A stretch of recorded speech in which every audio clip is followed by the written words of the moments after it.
Я хотел просто дополнить тому, что Юрий сказал.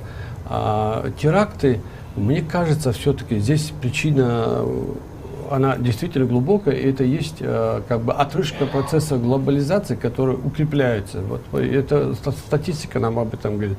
С 2001 по 2009 всего 7 терактов было по всей Европе. А здесь с 2014 за последние несколько лет 35 терактов.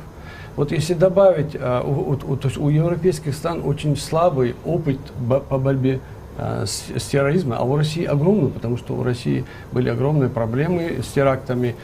И мы не можем отрицать, что в принципе наша страна справилась с этим, в том числе руками своих руководителей, которые на юге работают. Это и Рамзан Кадыров, как раньше работал.